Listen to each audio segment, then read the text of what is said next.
জানিবার বাবে কিমান কষ্ট কৰিব আছা। হে ভগৱান, কোনদিনা তুমি আমাৰ এই যন্ত্ৰণাৰ অৱসান ঘটাবা প্ৰভু, অৱসান ঘটাবা। পিতামহ, তোমাকে দোষ নকরিবা, বিধাতাই বিধি লিখি আর তাকে আজি বিধাতার দান করে গ্রহণ করাতেও বিরাট প্রতিবারে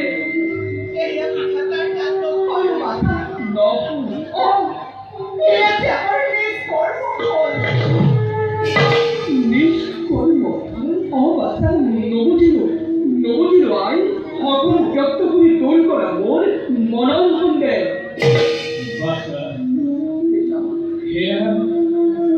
আজিৰ পৰা বহুত দিনৰ আগৰ কথা।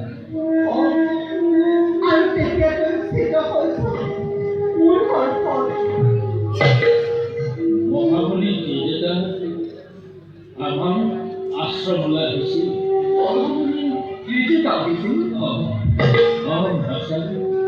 তোৰ মহিমাৰ কথা তোৰ মাতৃ আৰু মই খুব ভালদৰে জানিছিলোঁ আৰু সেইবাবে তেওঁৰ চৰণ দৰ্শন কৰি আশীৰ্বাদ লাভ কৰিবৰ বাবে আমি তেওঁৰ ওচৰলৈ গৈছিলোঁ।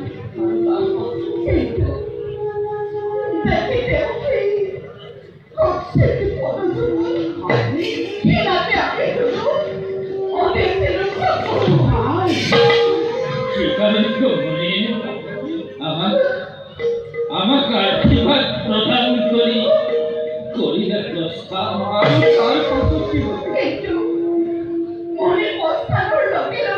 মনির প্রস্থানের লগে লগে কি হলো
নয় আদি রবিনা যা যা কোনকালে ঘুরিয়ে বেশি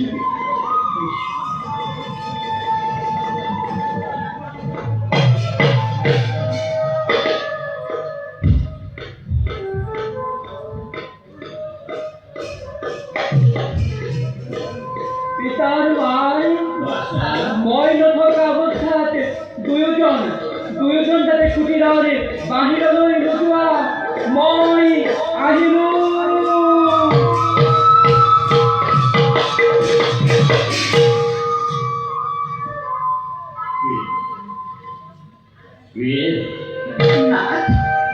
তুমি মন করলে আমার ভাষা হাসি হাসি কিমান ডাঙৰ কম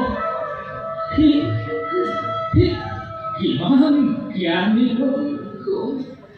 কেতিয়াবা তাৰ মুখত শুনি এনেকুৱা কিছুমান জ্ঞানী কথা মই সঁচাকে পৰম বিস্মৃত হৈ যাওঁ ময়ো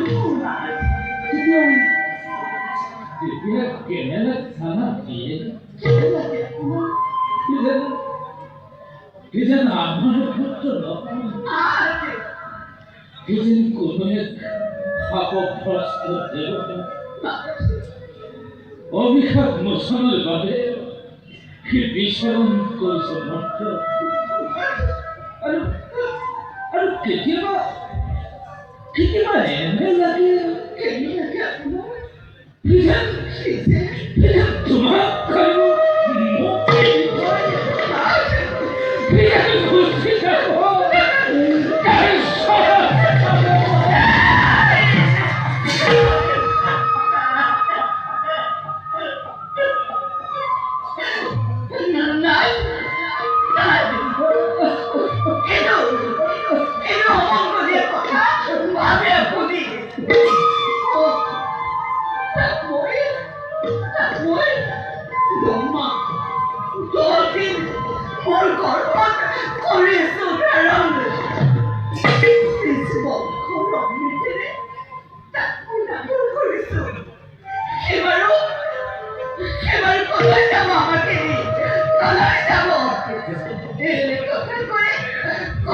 Hallelujah.